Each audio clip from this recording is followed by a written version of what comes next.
The rain fell in sheets that Tuesday afternoon, drumming against the windows of Elegance Hair Salon. Inside, the air smelled of hair products and coffee, warm and inviting compared to the grey chill outside. The stylist had just finished with her regular customer, an older lady who came in every 2 weeks for the same bulb haircut and gossip session. They'd been laughing about something the lady's grandson had said when the bell above the door jingled. Everyone looked up. It wasn't unusual for walk-ins, especially on rainy days when people ducked into shops to escape the weather. But this wasn't a typical customer. A man stood in the doorway, rainwater dripping from his long matted hair and beard, forming a small puddle at his feet. His clothes, layers of them, were worn thin in places, dark with rain and who knows what else. A backpack hung from one shoulder, stuffed so full the zipper couldn't close properly. The chatter in the salon died immediately. The receptionist's smile froze on her face.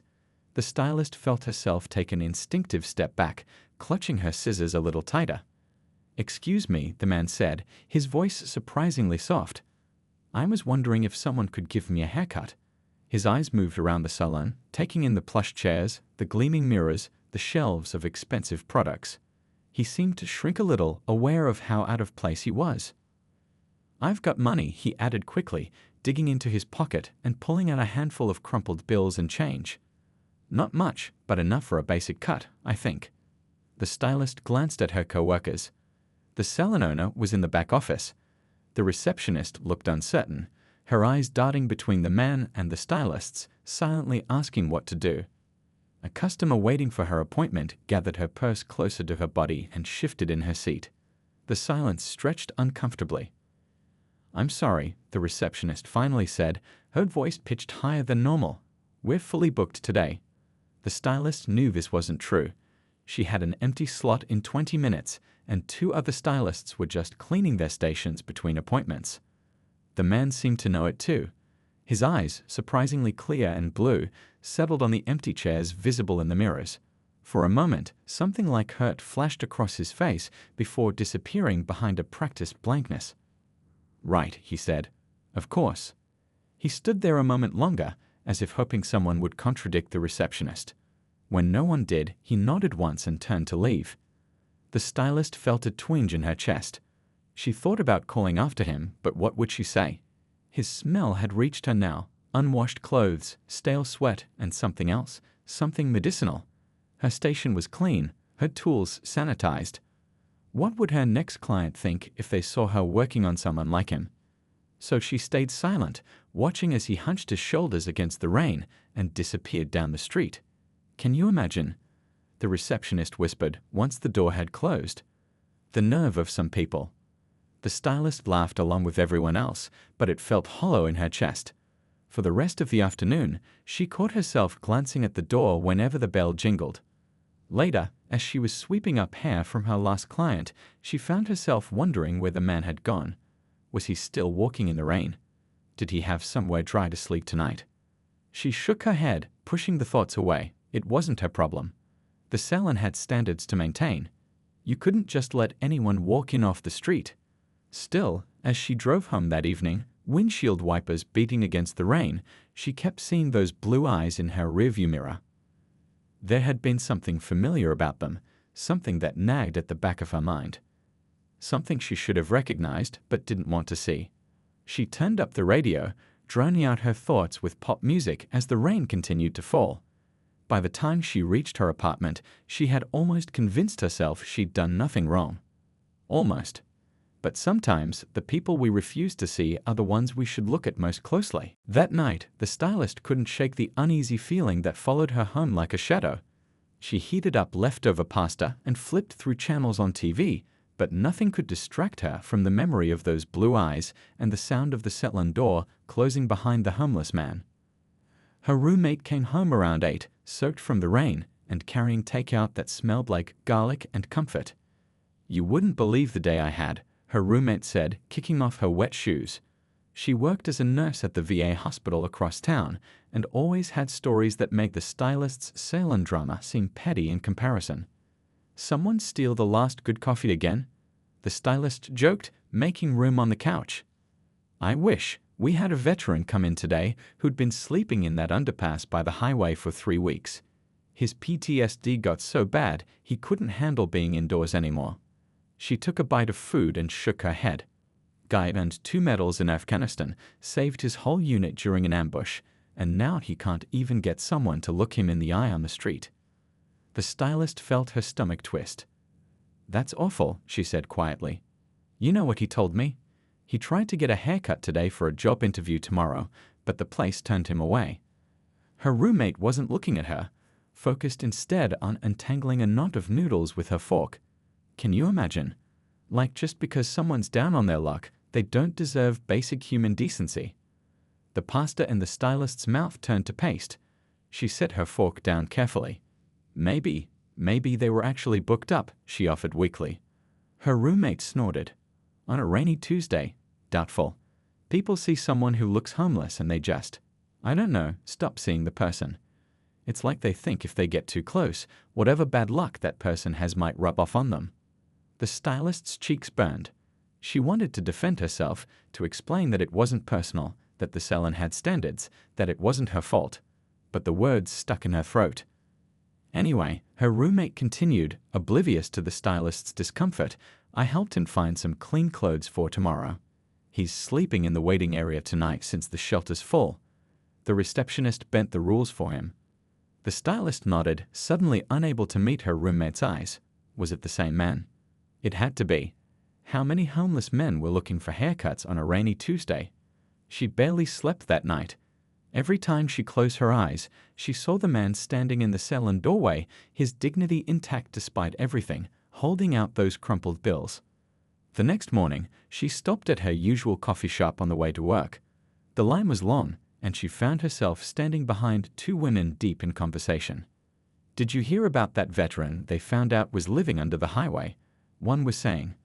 "My husband's cousin works with the VA outreach program. Said the guy was some kind of hero overseas. Purple Heart and everything." "No way," her friend replied. "What's he doing homeless then? Don't they take care of their own?" "PTSD, I guess. Bad case of it. Apparently he had an interview today, but couldn't even get a haircut. Some salon turned him away." The stylist felt like everyone in the coffee shop could hear her heart pounding. She wanted to leave, but she was trapped in line, forced to hear her actions reflected back at her through the voices of strangers. "That's terrible," the second woman said. "My dad was in Vietnam. Always said the worst part wasn't what happened there, but how people treated him when he got back." By the time the stylist reached the counter, she'd lost her appetite. She ordered her usual anyway, then sat in her car clutching the hot cup, watching raindrops race down the windshield. She'd always thought of herself as a good person, someone who cared about others, someone who wouldn't judge. But yesterday she had. She'd taken one look at that man and decided he wasn't worth her time, her space, her attention. And now, knowing what she knew, the weight of her small cruelty sat heavy on her chest. As she started her car, she wondered, if she had known he was a veteran, would she have acted differently? And if so, what did that say about her? A week passed. The stylist tried to push the homeless man from her thoughts, burying her guilt beneath the routine of daily life. The salon was busy with weekend appointments, and the extra workload was a welcome distraction. On Saturday evening, her boss gathered everyone around. "Don't forget, tomorrow night is the fundraiser for the new veterans shelter. Our salon donated free services for their raffle, so I need 2 of you to attend and represent us." The stylist's roommate had mentioned this event, a big community gathering to raise money for a shelter specifically designed for homeless veterans. Before she could think better of it, the stylist raised her hand. "I'll go," she offered, surprising herself as much as her co-workers. She wasn't usually one to volunteer for these things. "Great," her boss said with a smile. "Wear something nice and bring plenty of business cards." The next evening, the stylist found herself in the community center's main hall, decorated with American flags and poster-sized photographs of local veterans. A small stage had been set up at one end, with rows of folding chairs facing it. She sipped bland punch from a plastic cup, making small talk with other business owners and donors, all while feeling strangely on edge. It was as if she was waiting for something, though she couldn't have said what. The program started with speeches from organizers and local officials. The stylist only half listened, her eyes wandering to the photographs displayed around the room, men and women in uniform, some from decades ago, others more recent. And now, the host announced, we'd like to share with you the stories of some local veterans who will benefit from this new shelter. The lights dimmed and a slideshow began on the large screen behind the stage. Photos flashed by, an older man who had served in Vietnam, a young woman who'd been a medic in Iraq, a middle-aged man who'd worked on aircraft carriers. The stylist watched politely, clapping when others did. Then the next photo appeared, and her polite smile froze.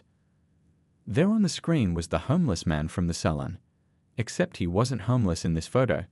He stood tall in desert camouflage, arm around a fellow soldier, both of them dusty but smiling.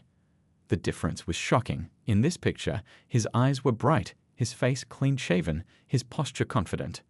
Staff Sergeant Thomas Wilson, the presenter was saying, served 3 tours in Afghanistan. During an ambush in Kandahar province, he dragged 4 wounded soldiers to safety while under heavy fire, sustaining injuries that earned him a Purple Heart. The stylist couldn't breathe. Her hands grew cold around her punch cup. After returning home, Wilson struggled with severe PTSD and traumatic brain injury. Like many of our veterans, he found it difficult to maintain employment and eventually lost his housing. The next slide showed him in a hospital bed, bandaged and staring vacantly at the camera. Then another of him receiving a medal, looking uncomfortable in his dress uniform. Wilson is currently one of the estimated 40,000 veterans experiencing homelessness in our country. The new shelter will provide not just housing, but specialized mental health services for veterans like him. The stylist felt sick. She set her cup down on a nearby table, afraid she might drop it. This wasn't just any homeless man she had turned away. This was someone who had risked his life, who had saved others, who had come home broken because of his service. And she had looked right through him. The rest of the presentation passed in a blur. When the lights came up, she slipped out to the bathroom and locked herself in a stall, trying to control her breathing. What would her grandfather, a Korean War veteran, have thought of her actions? He had raised her to respect military service above almost everything else. Those who serve, he used to say, carry burdens the rest of us can't see. The weight of her thoughtlessness pressed down on her. It wasn't just that she had turned away a veteran. She had turned away a human being who needed help, whose story she hadn't bothered to consider. When she returned to the hall, her eyes kept drifting to that photograph of Wilson in uniform. The confidence in his stance, the humanity in his eyes, how had she missed it when he stood in front of her? On the drive home, the stylist made a decision. She would find him. She would make this right somehow. Because some mistakes can't just be swept up and forgotten like hair on a salon floor. Finding someone who doesn't want to be found isn't easy, especially in a city where the homeless tend to become invisible to most people.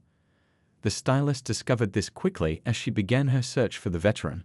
The morning after the fundraiser, she woke up with a sense of purpose that surprised her. She called in to work, claiming she had a stomach bug.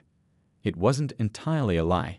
The knot of guilt in her stomach felt physical, a constant reminder of her mistake. She started at the most obvious place, the underpass her roommate had mentioned. The small community there was wary of her. A young woman in clean clothes asking about a specific person raised suspicions. Some ignored her completely. Others shook their heads, muttering that they didn't write out their friends to strangers. An older man with a gray beard finally spoke up. "Tommy?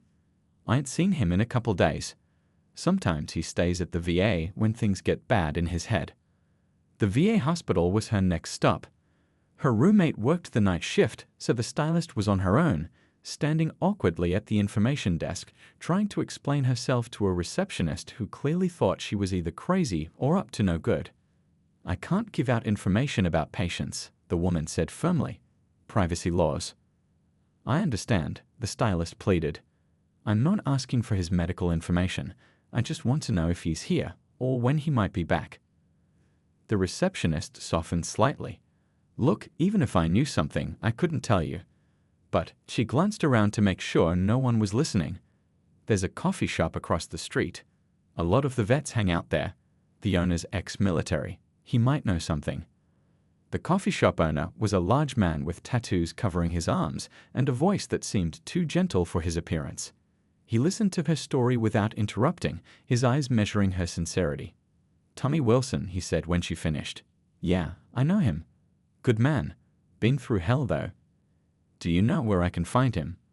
The owner wiped down the counter, taking his time. "Why are you looking for him? He stole something from your fancy salon." The question stung.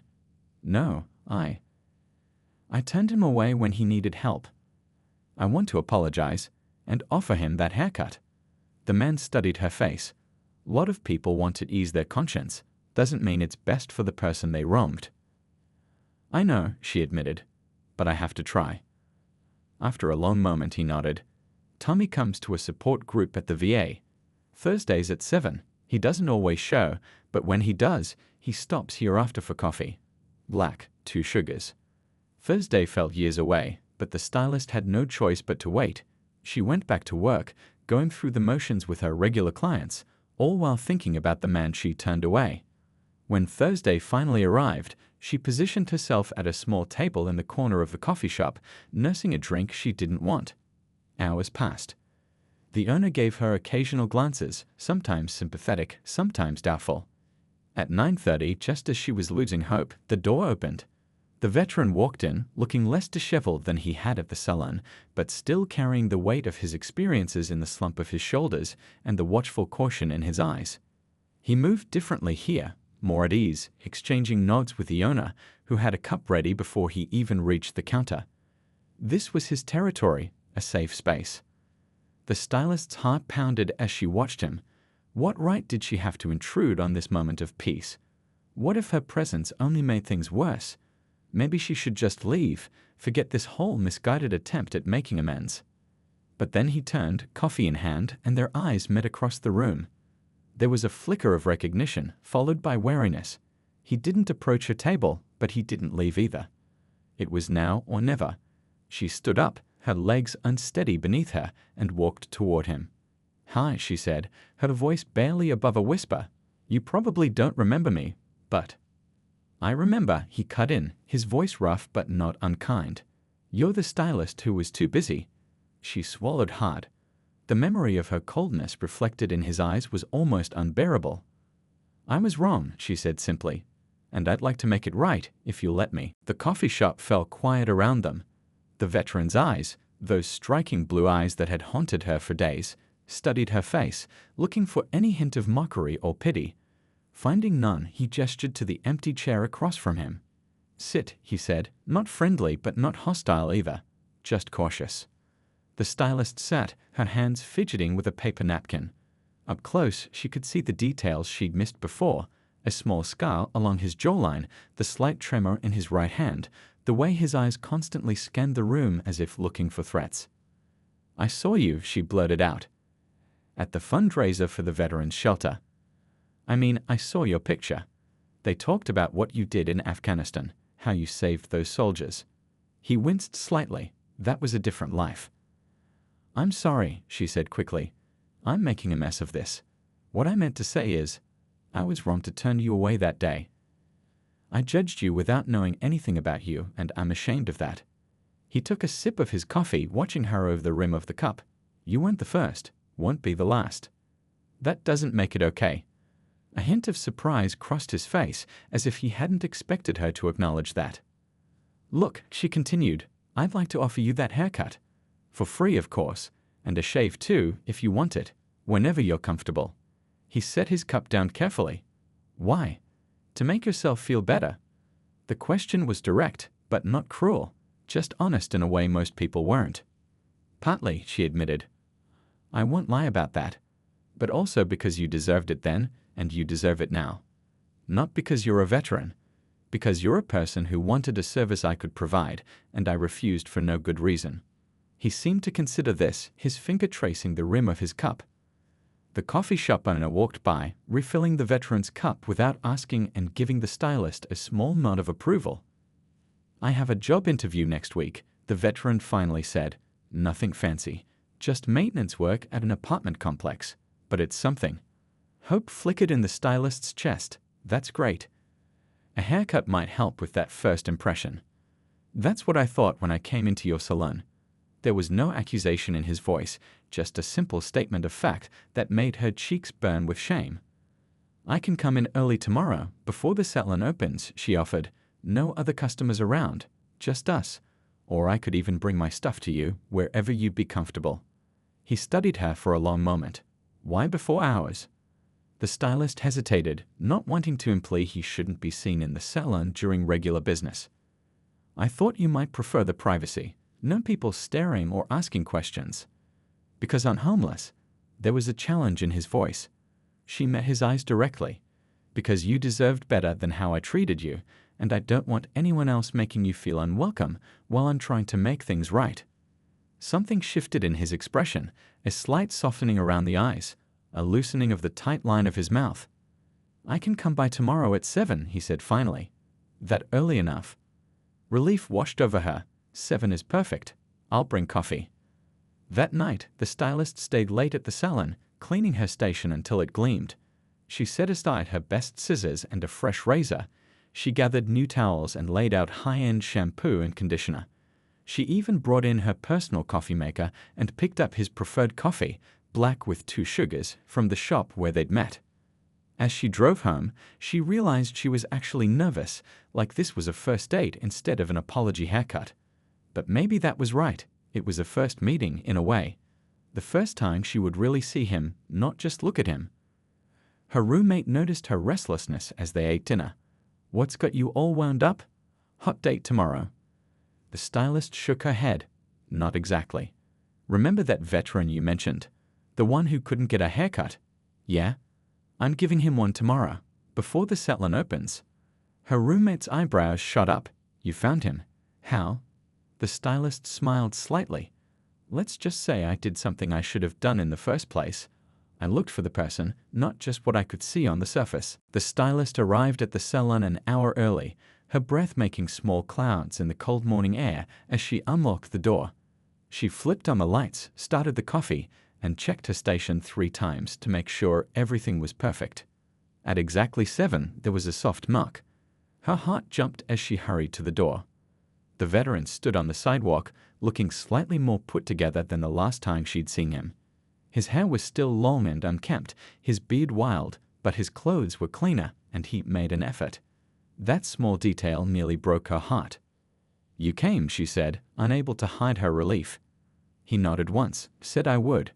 She stepped aside to let him in, watching as he hesitated at the threshold, like he was expecting someone to stop him. "Come on in. Coffee's ready. Black with 2 sugars, right?" Surprise flickered across his face that she'd remembered. He stepped inside, his eyes taking in the empty salon. "Not hiding me from your co-workers?" he asked, a hint of challenge in his voice. She handed him a steaming cup. "Actually, I wanted you to have my full attention. No distractions. This is about you today, not about me proving something to them." He seemed to accept that, wrapping his hands around the warm cup. "It's been a while since I sat in one of these," he said, eyeing the salon chair. "Well, the shampoo bowl is the best part," she said, trying for lightness. "Lean back and the world goes away for a few minutes." A ghost of a smile touched his lips. "Sounds nice." She draped a fresh cape around his shoulders, careful not to make any sudden movements. Her roommate had mentioned that veterans with PTSD sometimes had issues with feeling trapped or restrained. "This okay?" she asked. He nodded, taking a deep breath. "Yeah, it's fine." She led him to the shampoo bowl, helping him lean back. As she adjusted the water temperature, she noticed the tension in his shoulders, the way his hands gripped the armrests. "I'm just going to wet your hair now," she said softly, giving him a running commentary of each step. "The water's warm, not hot. I'll start with shampoo, massage your scalp a bit. Let me know if anything's uncomfortable." Gradually, as her fingers worked through his hair, she felt him begin to relax. His eyes closed, and some of the lines in his face softened. "How long were you over there?" she asked quietly. 3 tours. Almost 4 years total. That's a long time. Feels like another lifetime now. He opened his eyes, looking at her reflection in the mirror above them. "Sometimes I forget that guy even existed." She nodded, continuing to work the shampoo through his hair. "The one in the photo at the fundraiser? The one in uniform?" "Yeah, him. He's still in there," she said gently. just hiding under all this hair. That earned her a small chuckle, the sound so unexpected it made her smile. As she moved him back to her station and began cutting, a comfortable silence fell between them. Gradually, years of neglect fell away with each snip of her scissors. The man beneath the tangled hair and beard began to emerge. "You had a job interview lined up when you first came in," she said after a while. "What happened with that?" His eyes met hers in the mirror. "Didn't go. Couldn't face them looking like I did." "I'm sorry," she said, and meant it more than she'd ever meant an apology before. He shrugged slightly. "Got another one now. Maintenance supervisor at some apartments. Guy at the VA set it up." "That sounds promising." "Maybe, if they give me a chance." "They'd be lucky to have you," she said, meaning that too. He looked at her skeptically. "You don't know anything about me." "I know you survived 3 tours in Afghanistan. I know you saved other soldiers during an ambush. I know you're dealing with things most people couldn't handle. And I know you didn't give up, even when people like me slammed doors in your face." She paused her cutting, meeting his eyes directly. "That tells me a lot about who you are." Something shifted in his expression, a wall coming down, just slightly. As she finished the haircut and began trimming his beard, the transformation was striking. His face, now visible, was younger than she'd thought, with strong features and clear eyes. But more than the physical change was the way he gradually began to sit straighter in the chair, to look at his reflection with recognition instead of avoidance. When she finally set down her scissors and handed him a mirror to see the back, he stared at his reflection for a long moment. "There he is," he said quietly. "Been a while." She smiled at him in the mirror. "Welcome back." The haircut changed everything, not just for the veteran, but for the stylist too. After that day, she couldn't stop thinking about how one simple act of kindness had lit up his eyes. She noticed how he stood taller when he looked in the mirror, how his shoulders straightened, how he actually smiled, really smiled, for what seemed like the first time in years. That night, she couldn't sleep. She kept thinking about all the other people like him, people who had served their country only to be forgotten, ignored on street corners, or turned away from places just because of how they looked. By morning, she had made up her mind. "What if we did this once a month?" she asked her boss the next day. "Just one day where veterans who are down on their luck can come in for a free haircut, something to help them feel human again." Her boss was quiet for a moment, then nodded slowly. "Let's do one better. Let's make it about more than just haircuts. These folks need jobs, right? We could help them look good for interviews. Maybe even teach some basic styling so they can maintain it." Word spread quickly through the local veterans hospital. The first Fresh Start Day brought in just 5 veterans. The second month, 15 showed up. By the third month, they had to create a waiting list. The veteran she had initially turned away became a regular. He started coming by even on days when he didn't need a haircut, just to chat with the other vets who showed up. Sometimes he'd bring coffee for everyone. Other times he'd sit quietly with newcomers who seemed nervous, telling them his own story in a low voice that made them nod with understanding. 2 months into the program, he got a job interview. The stylist helped him prepare, trimming his beard extra carefully, showing him how to style his hair professionally with just a bit of product. "You clean up pretty good," she told him with a smile. "Never thought I'd be in an office again," he admitted, adjusting the borrowed tie. "Been living in my head too long, I guess." He got the job, something entry-level at a warehouse, but with benefits and real pay. A month later, he had enough for a security deposit on a small apartment. 6 months after that first haircut, he was unrecognizable from the man who had walked into the salon. When a local business association decided to recognize companies that supported veterans, the salon was among those honored. The stylist found herself standing at a podium, looking out at faces of people who had no idea how one rainy day had changed everything. "I almost didn't do it," she admitted to the crowd.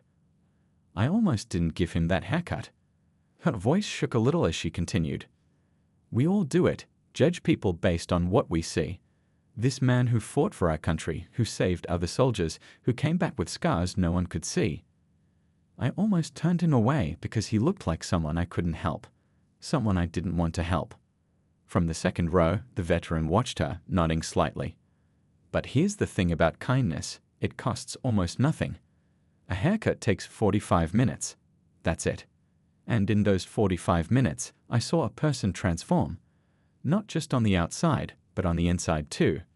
She gestured to the 20 veterans who had come to support the salon, all of them looking sharp and clean, some in suits, others in casual clothes, but all of them standing tall.